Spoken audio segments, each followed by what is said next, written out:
Good morning, everyone. We are going to continue with the uh, last class where we were discussing about various methods to control the fluid intraorally during the procedures. During tooth preparations and during cavity preparations, how exactly we are supposed to control the fluid, and along with that, how we are supposed to retract the gingival tissues or displace the gingival tissues to record the finish lines and the details of the crown preparations in a better way during impression procedures. So last class we were discussing about the mechanical aids or the mechanical devices used to take out the moisture from the oral cavity during the dental procedures or during the restorative procedures. So the last class we were talking about the high volume suctions, high vacuum suctions. So this class we're going to start with saliva ejectors. So these are nothing but another aid to take out the excess moisture uh, from the oral cavity. So these can be used along or in conjunction with the high volume suctions. So these are nothing but uh, uh, they use the same principles of that of high volume suctions, but the amount of liquid that is being sucked out, it is far less than high volume suction. Here it's about 300 ml per minute. Last class when we were discussing about high volume suctions, it was about almost 1 liter per minute. So this saliva ejectors, they take about 300 ml per minute, the sucking rate. So it can be used in as an adjunct to high volume suction, or whenever we are using a rubber dam or other mechanical aids to take out the moisture like cotton rolls. So what are the uses of this saliva ejector?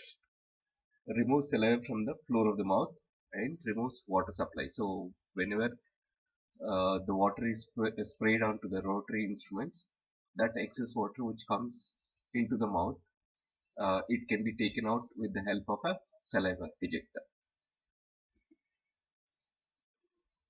So these are different saliva ejectors what we use in day-to-day practice.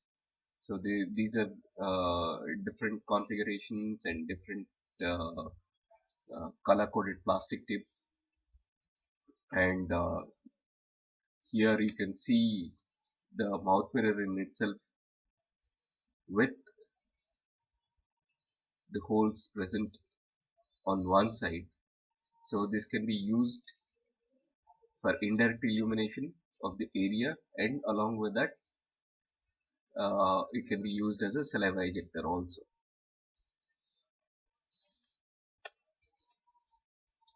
So these are reusable saliva ejectors which are made up of metal, and this can be autoclaved, and it can be used for different patients. So here you can see the saliva ejector with tongue guards. That means they help to retract or protect the tongue with the flat end on them, and it can be used as a saliva ejector also. So dual purpose saliva ejectors, these things. And the next one is Svedopter. Svedopter is nothing but you have a tongue retractor on one side, and you have an inbuilt saliva ejector also. So this is one more dual purpose uh, fluid control mechanism of uh, saliva ejector. Most effective when patient is in nearly upright position, and it's used mainly in the mandibular arch. Svedopter. And then we have cotton rolls.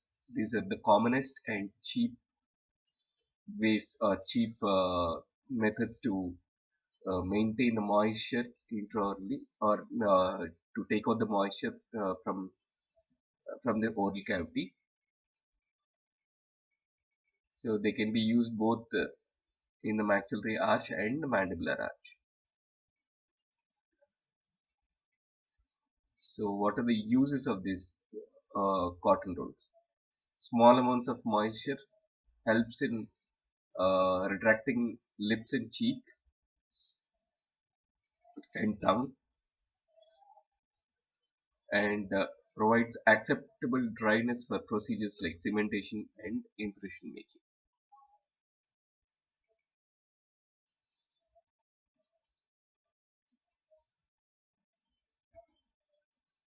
So what are the different types of cotton rolls? Two types, wrapped and braided. So this is how a braided cotton roll looks, and this is how a wrapped cotton roll looks.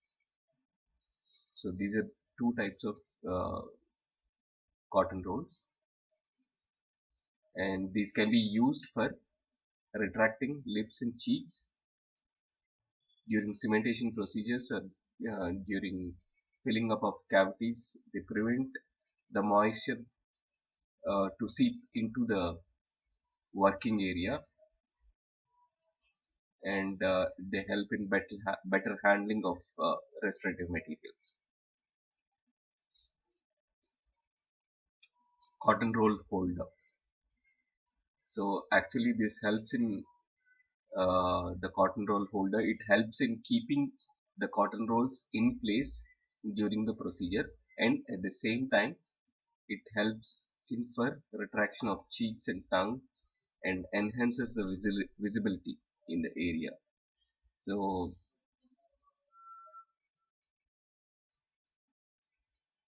it helps in, you can see in the picture here, it helps in holding the cotton rolls in place, and at the same time uh, illumination of this area will be better when the cheeks and tongue portion, they are retracted together.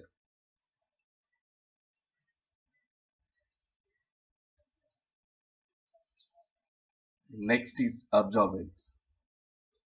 Absorbents are nothing but cotton pad like devices used for short period of for isolation, and even they also helps in retraction of cheek and provide the dry area in the uh, working area.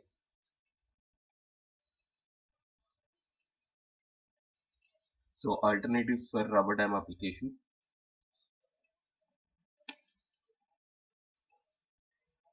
So what are these different absorbent devices? One is dry tips or the cotton pads, and the other ones are the reflective shields.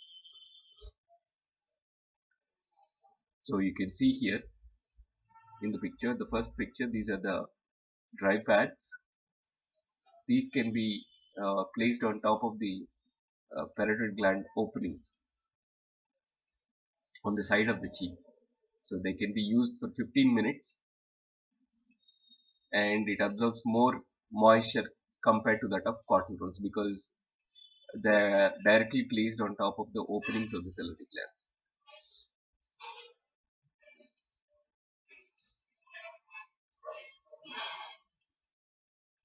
And the reflective shields, they help in retraction and also illumination of the area. So dual function here again. So uh, each and every mechanical device has some or other advantages function other than maintaining the dry field in the working area. So they help in either retraction, they help in illumination of the area, and along with these things, the most important thing they do is maintaining a dry field in the working area.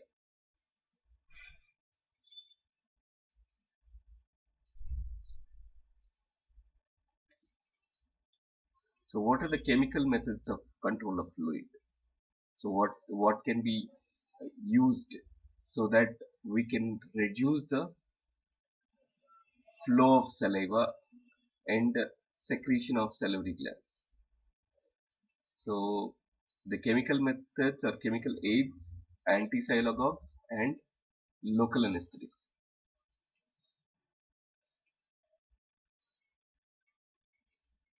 So these chemical methods in conjunction with mechanical aids can be used for patients where they have a problem of excess salivation. So what are the drugs what we can use to control the secretion of salivary glands? These are like gastrointestinal anticholinergic drugs that inhibit the action of myoepithelial cells of the salivary glands.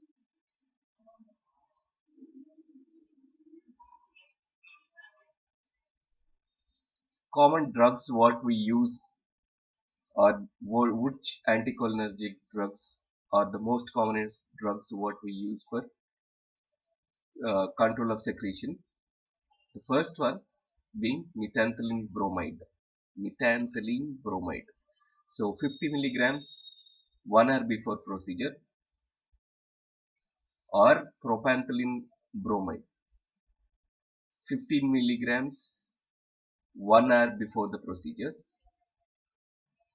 Next one, clonidine hydrochloride. This is an antihypertensive medication. It can be given about zero point 0.2 milligrams 1 hour before procedures. And atropine. Atropine. One tablet 0.4 milligrams per day. So these are the medications what we can use for control of secretion of saliva. So the first one is methanthalene bromide, that is called as a banthane. That's a trade name. And the second one is propanthalene bromide, and the trade name being probanthane. Then we have clonidine hydrochloride and atropine. These are the anticholinergic drugs that inhibit the action of myoepithelial cells of salivary glands. So basically, they inhibit or lessens the production of saliva itself. So what are the contraindications and where we are not supposed to use these anticholinergic drugs as anti-sialogogues? In patients who have hypersensitivity to drugs, in patients with glaucoma, patients who are asthmatic and who have congestive heart failure, then obstructive condition of gastrointestinal tracts or urinary tracts. So these are the patients where we are not supposed to use anti-sialogogues. That you have to keep in mind. So patients with glaucoma and patients with asthmatic conditions and who have congestive heart failure and other GI disturbances.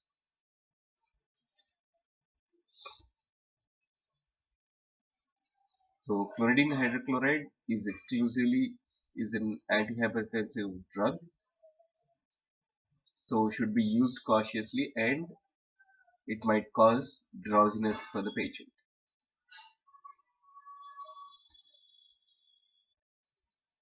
So these are the different ways to control the moisture intraorally. So the mechanical aids, what we have seen, and chemical aids. So the mechanical aids, I think it's been high volume suctions, saliva ejectors, cotton rolls, rubber dam. All these things are used to control the moisture.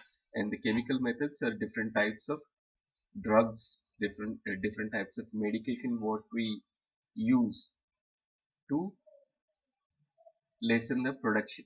That means to inhibit the production of saliva in the salivary glands.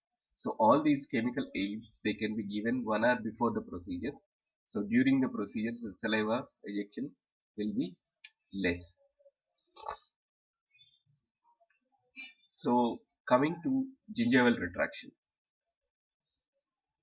why and what for we are supposed to displace gingiva, and what are different aids we use to displace gingiva, so that we can record the subgingival finish lines in a better way, so that restorations are fabricated without any overextended margins, and we can finish the restorations in better way, and the excess cement which has been extruded can be taken out better way, so that there won't be any untoward tissue reactions after all these procedures.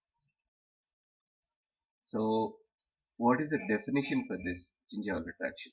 Gingival retraction is deflection of the marginal gingiva away from the tooth. So why exactly we are supposed to deflect this marginal gingiva away from the tooth? So that we can expose the margins, the finish lines, and so we can record the prepared tooth in a better way during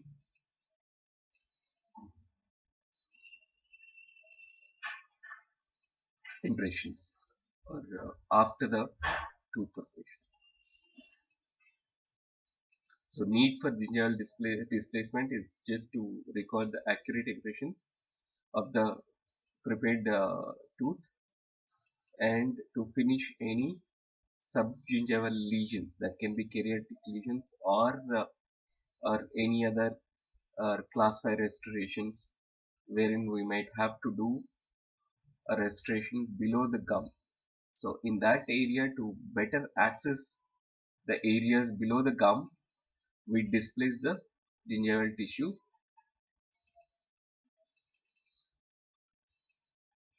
and we can finish the restorations in a better way. So how exactly we are going to do this gingival displacement? So they can be classified into non-surgical and surgical.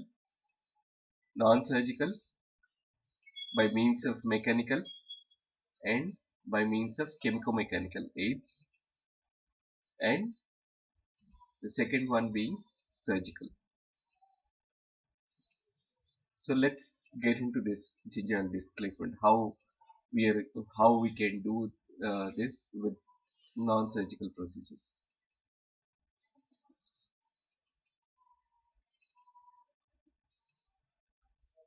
So what are different mechanical methods in non-surgical gingival displacement?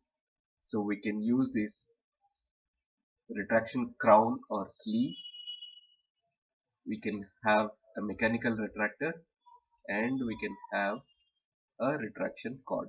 So these are the three mechanical aids which helps us in displacing the gingival tissues away from the prepared margin, so that we can record the area better with our regular impression procedures. And chemico-mechanical, we have the same mechanical aid, that is retraction cord, but with a vasoconstrictor or an hemostatic, so that whenever we push the retraction cord into the gingival sulcus, there might be some bleeding which has to be controlled with the help of a vasoconstrictor agent or a hemostatic. So these retraction cords are pre-impregnated with different chemical aids which are nothing but hemostats, and the other one is retraction paste with hemostat. So these are the chemico-mechanical ways. So the one, so these are the two non-surgical ways of displacing the gingiva.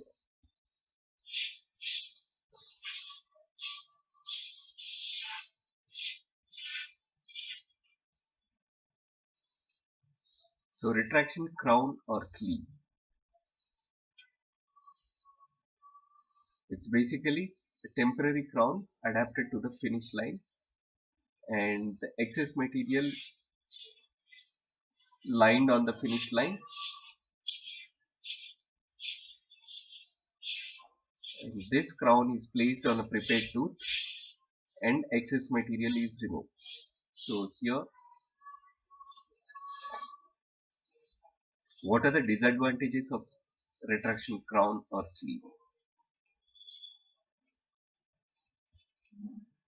So there might be recession of gingiva in case it is placed for more than 12 hours, delayed impression, cervical region of the teeth becomes sensitive and susceptible to caries. So here you can see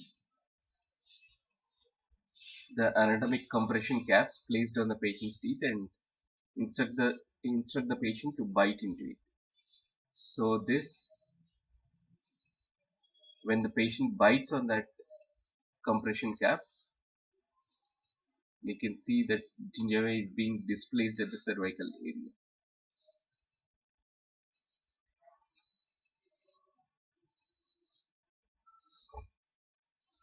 So what are the advantages of compression caps? So it opens the sulcus wide and ensures clean,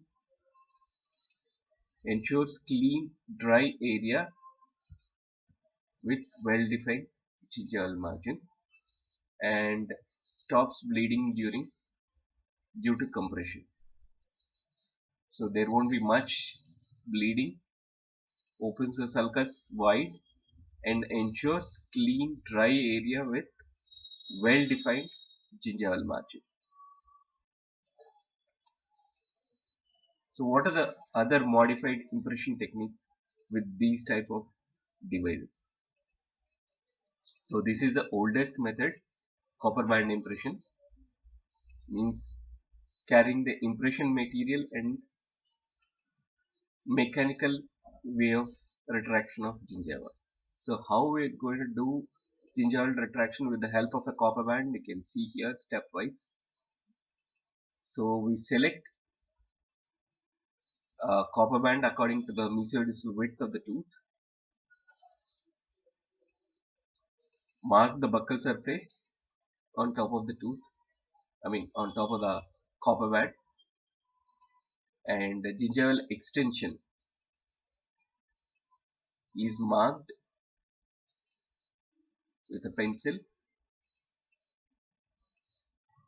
and trimmed according to the contour of the tissue. So you can see here the contour, the height, it's been marked with the help of a lead pencil, and margin is crimped to adapt to the gingival contour. So you can see here the contour, the gingival contour. According to the contour, it's been crimped, a bevel is being created. Then it's been placed on top of the prepared tooth, and impression material has been flown into the copper band, and that is being picked up in the impression. So once you place, after all the adjustments, once you place the copper band, the crustal portion is been cut up so that it can be picked along with the impression.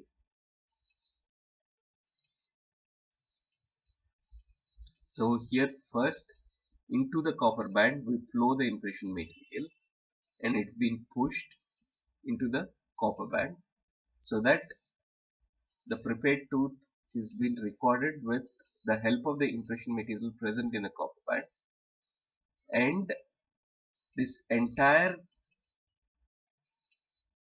unit is placed into the mouth onto the prepared tooth, and it's been stabilized, and with the help of impression material extruded into the tray, this copper band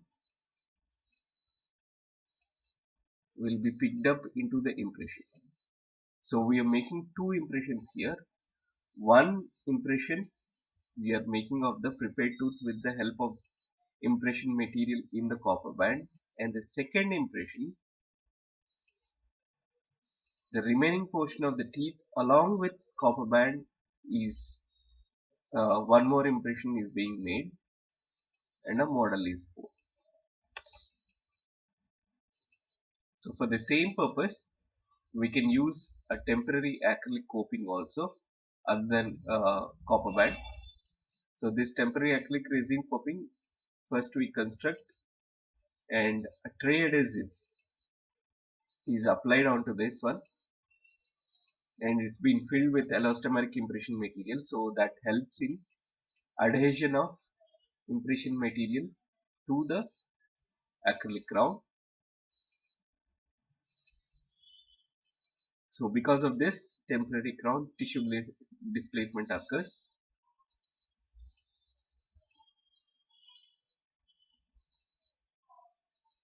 And this is one more mechanical aid to deflect the gingiva. So gingival protector, it's a special instrument. You can see here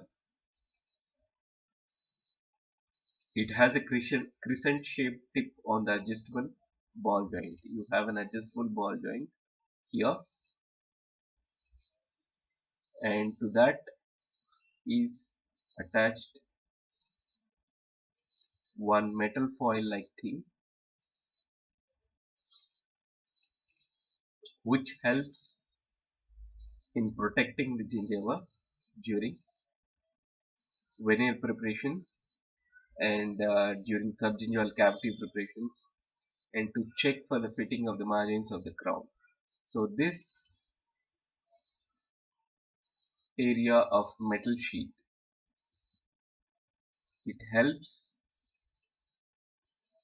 in protecting the gingiva during tooth preparation. So you can see here on the proximal side, this is the burr what we are using to prepare the tooth. Interproximally, whenever you are giving a margin, there will be always a chance for us to injure the gingival tissue. So to protect that gingival tissue, we can use this kind of mechanical aid so that it deflects the gingiva away from the rotary cutting instruments.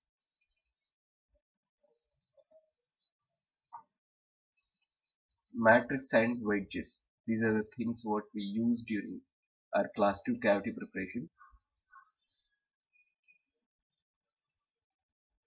So these matrices, they're useful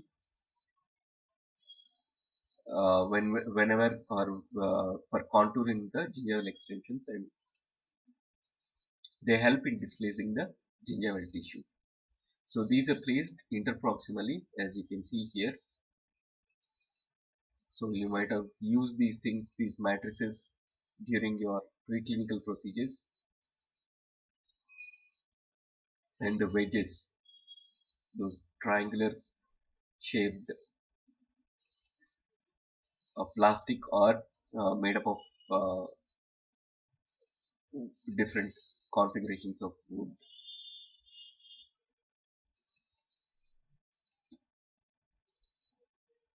Rubber dam. So rubber dam can be used for both in both the conditions, for control of moisture also and for displacement of gingival tissues also. So heavy and extra heavy rubber dams will be used, or they can help in retraction or displacement of gingiva during the procedures. So what are the advantages? So in same earlier classes we were discussing about how they help in reducing the amount of moisture. So along with reduction of moisture, they can aid in retraction of gingival tissues also. the main disadvantage being class I was talking about, it hampers the setting reaction of polyvinyl siloxane material. So we cannot use this rubber dam wherein we are making impression with the polyvinyl siloxane impression materials.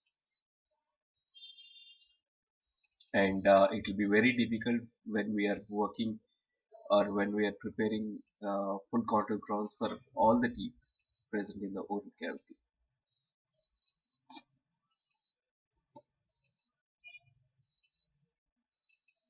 So what are the chemico-mechanical methods which are aids which are used for displacing the gingival tissue? This we're going to see in the next class.